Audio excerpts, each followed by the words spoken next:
Nityalila Bhavishtam Vishubhat Paramhamsa Brigacharya Stota Sashishimat Srila Dev Goswami Maharaj.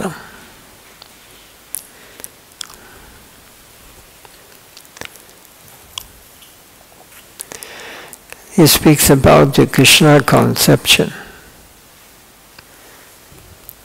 Krishna surrender is not a lip transaction. Surrender means not only to surrender one's possessions, but to realize that the possessions themselves are false. I am not a master of anything.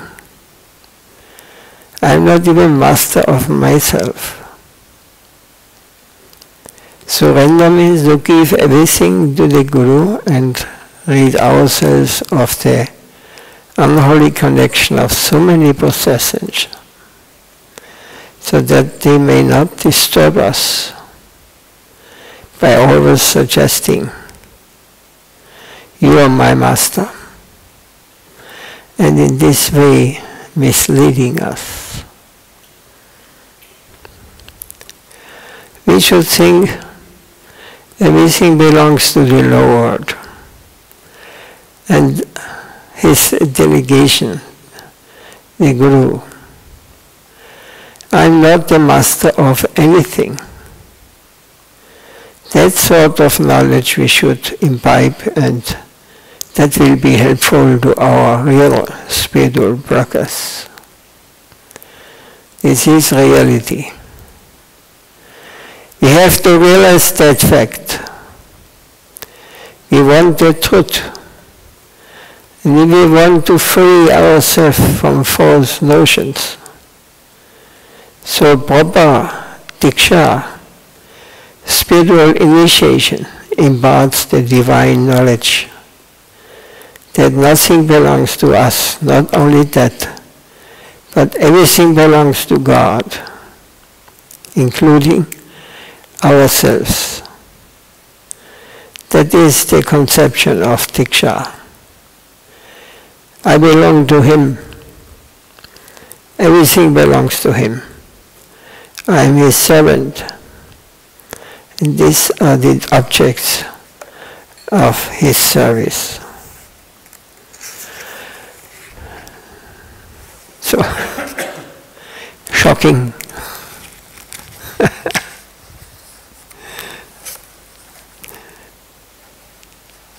Unless and until we have not understood this reality, the real thing, we will have to come and go in this world in the illusion that is my and I am the master. Nothing belongs to us. Nothing, not even this body, and not this mind. Everything is under His control.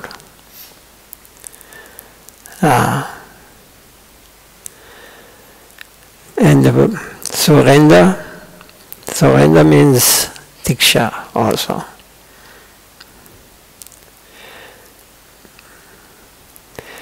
You're not going to hear lecture.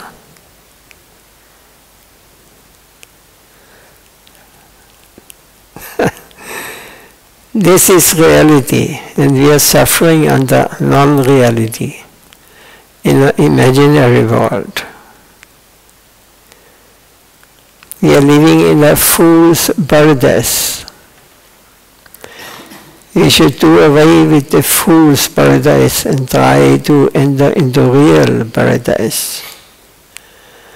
When we have a peep into the characteristic of the absolute environment of reality, and even a little regard for truth, we can no longer relish the paraphernalia of this world as we did previously. because we had had a real taste of the higher truth. We will have no charm for this material world. We will no longer feel encouragement to meet with the duties that are relating to this world of enjoyment. We will be indifferent. So we know that the connection with the present enjoying mood brings a painful reaction. We can realize that, but we cannot leave it behind. We cannot cut off the connection completely in the stage of sadhana, spiritual practice. Still we have no other alternative. Our affinity for the positive truth should be increased more and more. And gradually our affinity for our paraphernalia and obligations will all disappear. Although repeatedly we may not be successful, still we will be unable to give up the idea. We will attempt again and again to make progress towards the truth. And then we are unsuccessful. Our heart will age to think that we are repeatedly being defeated by the enemies who are all around us. So this conclusion we must come. And in this world we will not successful. It is temporary. It has a beginning and it has an end. And nobody, no scientist, no doctor is able to help us when the nature calling and that now you have to go and you have to come in another body according to your activities you performed. So no, but we are thinking this is real, this is the real world. But this is not. This theoretical knowledge we should understand, and we should hear from the Vedas, from the sadhus who have realized there is life after death. There was life before we are born in this world. And there is a life where we are what we should consider our real home, where we are eternally. But in this world we will always be the loser, because it is working, it has its laws. These laws are action and reaction. So whatever we do in this world, it will have the opposite or the reaction according to what activities we may perform. Even we are acting biasly, not making mistakes, but we only want to enjoy.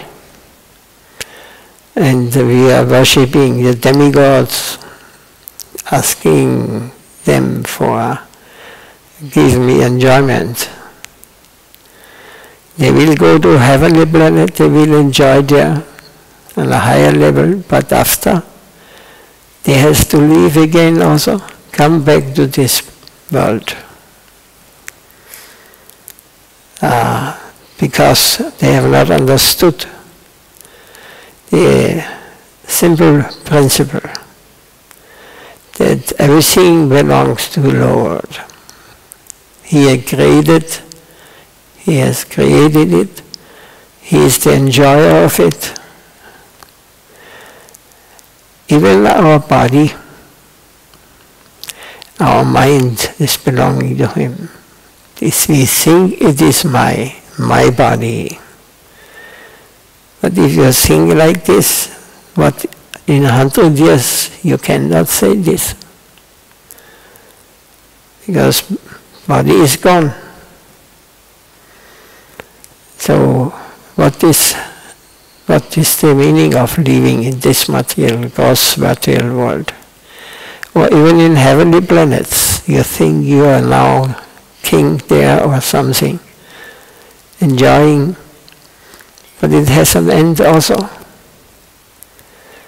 So because we are trying to enjoy something what is not belonging to us,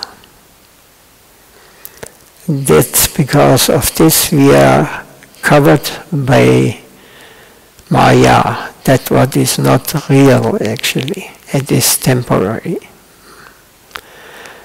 It has a beginning and an end. Whatever has a beginning has an end.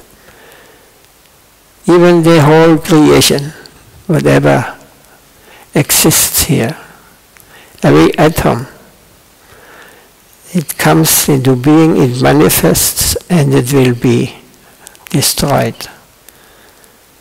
It is nothing is permanent. Nothing is constant. So this is not our real home. And also happiness we cannot experience here. Happiness what we experience is just like when the pain of running or for enjoyment is just for a few minutes we may enjoy happiness and the bodily conception. But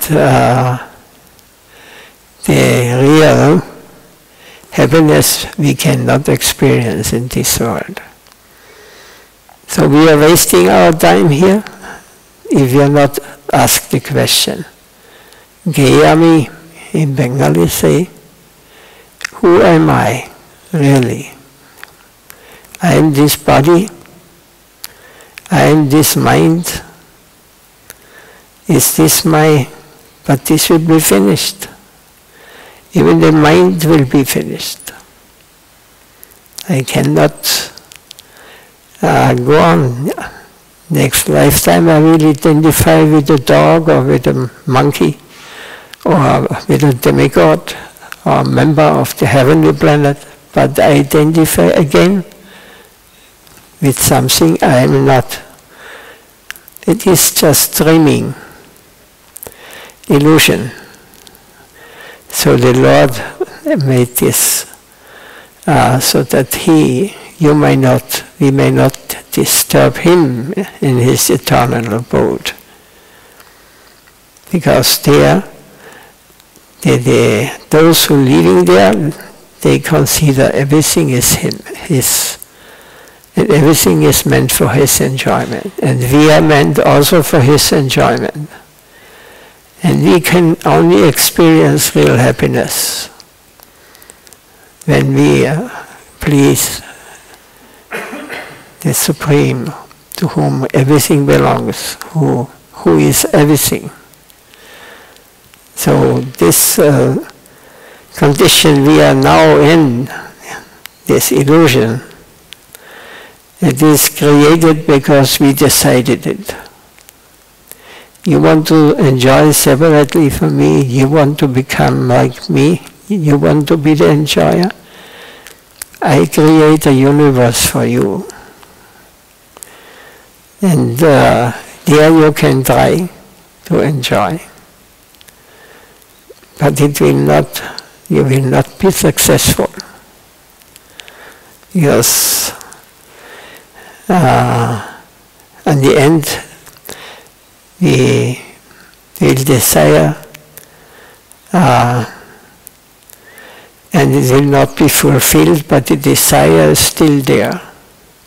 So I will have to come again into this illusory world, temporary world, and try it again. This is reality. What we consider reality in this world is temporary, is illusory. But the fire of Krishna consciousness is there, and that fire is not to be quenched. It is a spark of eternal truth, so the fire will continue, and the day will come when the enemies that are surrendering us will have to retire once and for all. One day we will find that Krishna has gradually captured our whole heart, and the others have retired forever. They are no longer present to trouble us in our mental circle. You will find that those unwanted things were like mushrooms. They come out from our mental soil.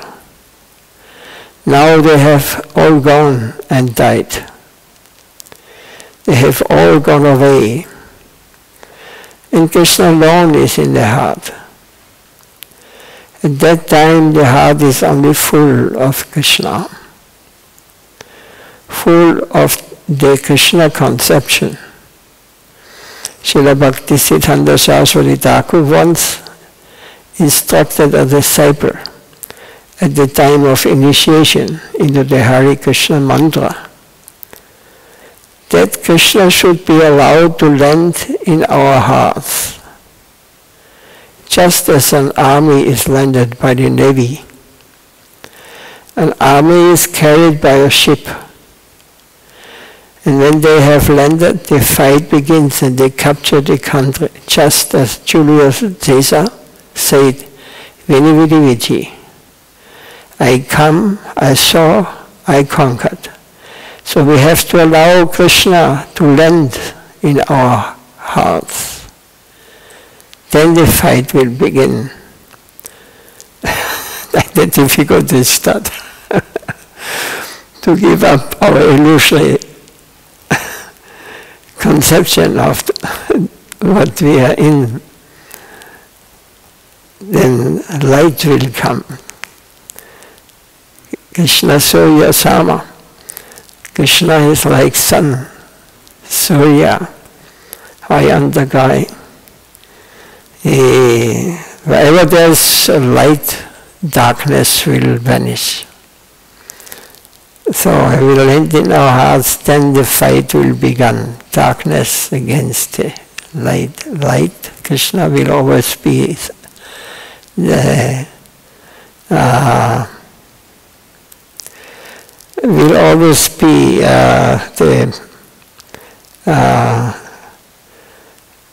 will always win. So what is the proposal of Krishna consciousness, and what is the proposal of so many other conceptions? This is the question.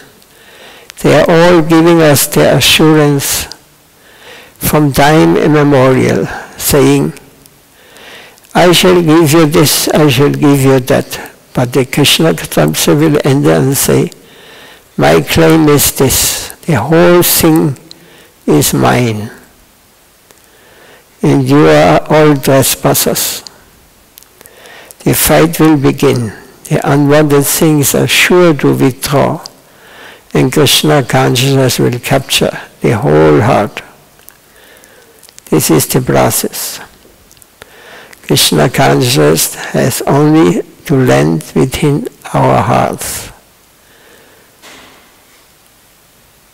Somehow or other, from a pure devotee, a bit of real Krishna consciousness should enter through our ears into our hearts. And Krishna will supply whatever is required. One who has imbibed even a slight regard for Krishna consciousness is assured of success in spiritual life, today or tomorrow. Is there any question or any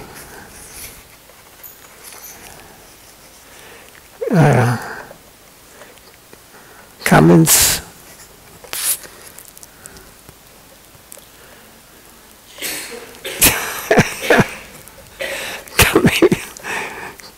Question. So, and the next chapter is about Krishna. Krishna is a thief. We may have erected high walls on all sides to protect ourselves so that Krishna consciousness may not enter. Krishna is a thief. And the thief requires no invitation. No preparation is necessary for his welcome. We will enter for his own interest. He will enter for his own interest. And that is our consolation. Our solace is that Krishna is a thief. Maya has erected her high walls on all sides. So it's very hard to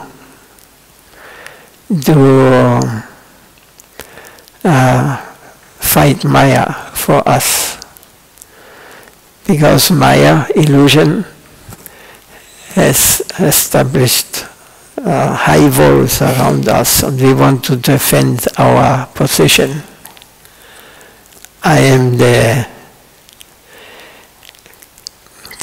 doer, I am the enjoyer. Everything goes according to my desire. All this is a wall Maya has installed around on all sides. But nothing is sufficient to stop Krishna consciousness. Krishna is a thief, and steadily he will enter one day. A devotee may become hopeless, thinking, the enemy is within my own house.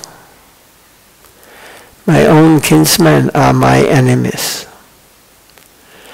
I am hopeless. We may become disappointed, but Krishna consciousness will not leave us in any way. Krishna will preserve, and in due course of time he will conquer. And other things, no matter how closely related, they may be in private and well-protected rooms in our hearts, will have to go. They must take leave from every corner of our hearts. Krishna will conquer. Krishna will capture the whole thing. The unwanted lusty desire of our hearts are foreign things. The unwanted lusty desire of our hearts are foreign things. They are only mushrooms. Like mushrooms, they come out, they have no permanent stability or root. They are not rooted to the soil. We may think that what we have stored in our hearts is very near and dear. And that is already mixed with us as a part of our existence. But when Krishna consciousness enters, they will all float like mushrooms. After all, they are mushrooms. They have no footing, no connection with the soil. They are only floating. All material interests are only floating on the surface. They are not deeply rooted within. And without the whole our existence, only Krishna consciousness has its existence everywhere, within all parts of our existence. So the mushrooms will have to vanish one day. This is confirmed in Srimad Bhagavatam. Vistakaravam Trena Swalam Bhava Sarvaruham Tunoti Samaram Krishna Sharilasya Yatasharad. When Krishna enters the heart, to the ear, he captures the lotus of the heart, and then gradually makes all the dirt in the heart disappear. Just as when the autumn season comes, all the water everywhere becomes pure. So also when Krishna enters our hearts, all the impurities within will gradually vanish, and only Krishna will remain forever.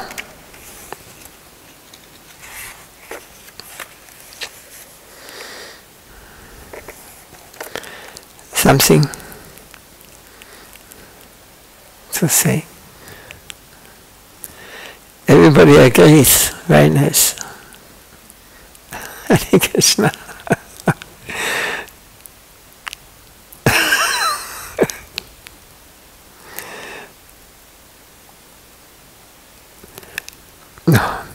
No opposition.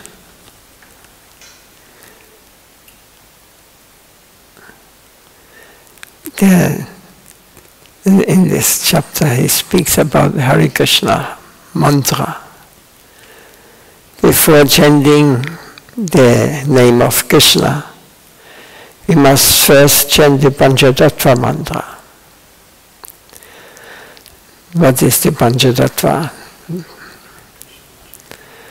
Sri Krishna Chaitanya Prabhu Nityananda Sri Advaita Gadadhara Srivas Go Bhakta Vrinda. The Panchatattva, or 5 features of the Absolute Truth, came to give Hare Krishna Mahamantra to the fallen devotees of this age. So they are the general representation of Guru for us. They help us to enter into the domain of Krishna and also the plane of Sri Chaitanya Mahaprabhu. After chanting Panchatattva mantra, we should count on the beads of the Japamala, chant the Mahamantra. Hare Krishna, Krishna Krishna, Hare Hare, Hare Ram, Ram Ram, Hare Hare. So while counting beads and chanting the holy name, the beads should be placed inside a cloth bag, and the index finger, which is generally considered inauspicious, should not touch the beads. What is the index finger?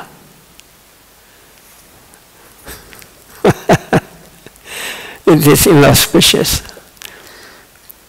It points on others and is not considered pure, so one should not touch with this, only with the other fingers. Generally, we use the thumb and middle finger to count.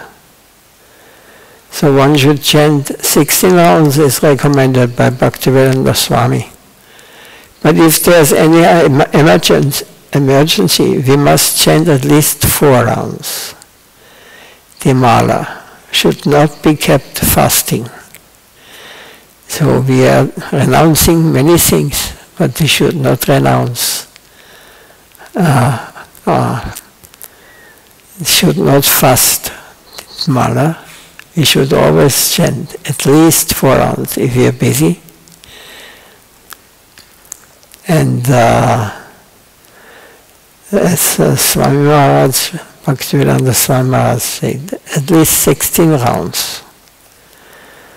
So those who are more advanced, who have more in the japa chanting, they chant at least 64 rounds. Haridas Thakur has chanted how much? 190 rounds. 192. Not 92. 192. Yes, you know this. Huh? Not.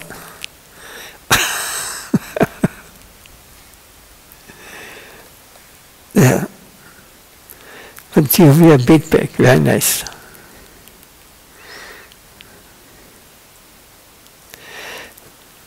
So, you must chant at least 4 rounds. The mala should not be kept fasting.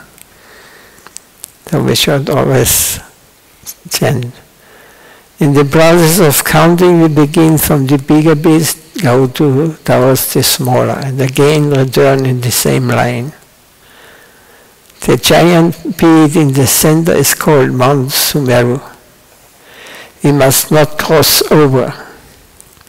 Means we are chanting from the big to the small, and then the Mount Meru one, the last or the first, we are not crossing. We are going back like this. This Harinam Mahamantra is found in the Upanishads as well as in the Agni Purana, the Brahmanda Purana, and the Kalishandarana Upanishad. It is recommended as the highest mantra, and scholars have mentioned this mantra as a means of address only. No appeal should be attached to that. This Hare Krishna Mahamantra is the Yugadharm Nam of the process of God realization, especially meant for the present age, Kali Yuga. We find the Mahamantra mentioned everywhere in the Puranas. This mantra can be chanted silently, mentally, and aloud. It has been given to us by Mahaprabhu as the general recommendation for the fallen souls. He has given it for all, whether they are qualified or unqualified. The only condition for receiving it is Shraddha, faith. It's a very important point. Mahamantra, or name of Krishna, is non-different from Krishna himself. If pure devotees chant the name pure, then just the word Krishna is manifesting before his transcendental eyes. Of course,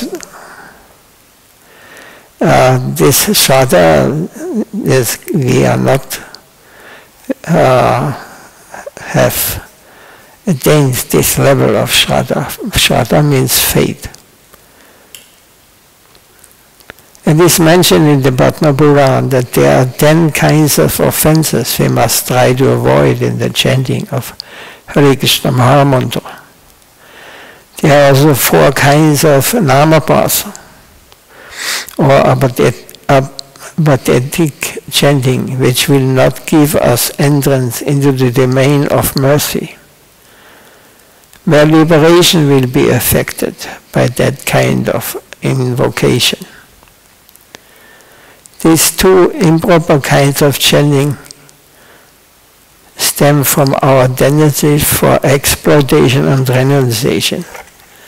We must chant the name with the spirit of service and avoid the 10 offenses. Also very important to understand, there is enjoyment, exploitation, and there is renunciation. And there is service. Both exploitation will have, you cannot enter to the higher understanding. And also renunciation. Because why? Renunciation is also not helpful. Why? Somebody can say. You know it. Because what? You have not the understanding, as we heard before, that everything belongs to Him. Nothing belongs to us. It is created by Him, it is meant for Him. So what do you want to renounce? What is the that means you think that something belongs to you and you renounce it. So you cannot attain the transcendental plane or the Vaikuntha to step into in the reality. You attain moksha. Moksha. You can attain Brahman. But Brahman is not the goal of the Vaishnava. So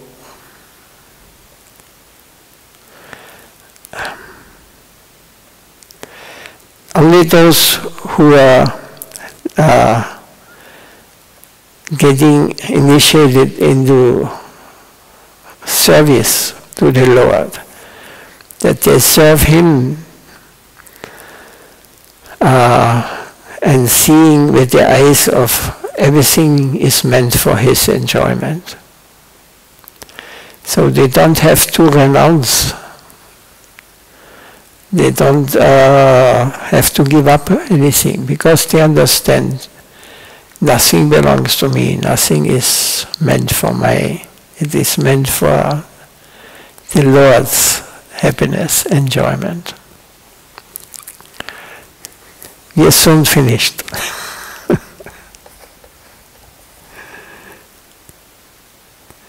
So it is mentioned, but not one, that there are 10 kinds of offenses. These 2 improper kinds of chanting stem from our tendencies for exploitation and renunciation. We must chant the name with spirit of service and avoid the 10 offenses. So, we can stop here. You can challenge me. You can find.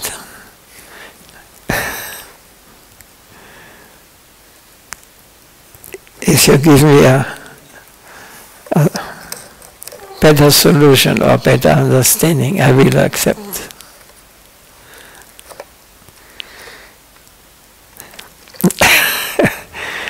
If you cannot give me, then you should try this process. Chanting of the Maha Mantra. It will liberate us, we will get the real thing.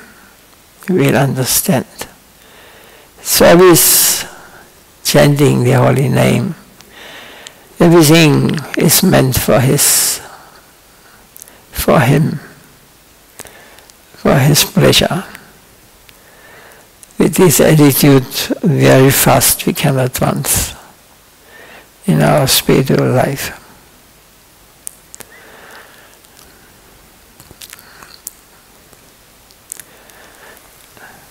But I will choose what I want to do for Him.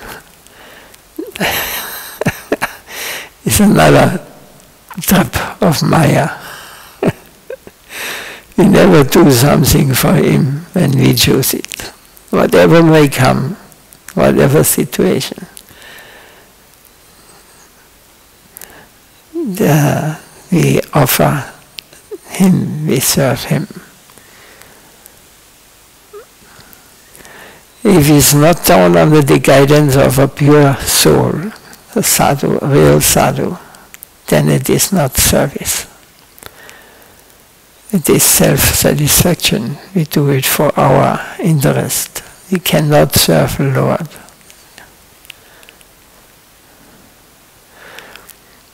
This means surrender. This means bhakti.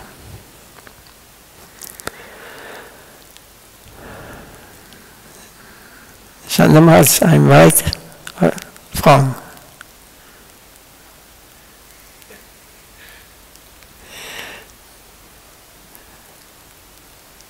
Maharaj has surrendered.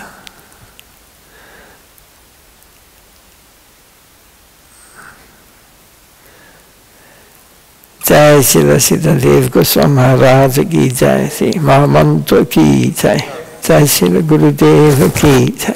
Jai Gaur Pramanandi Vansakalpata.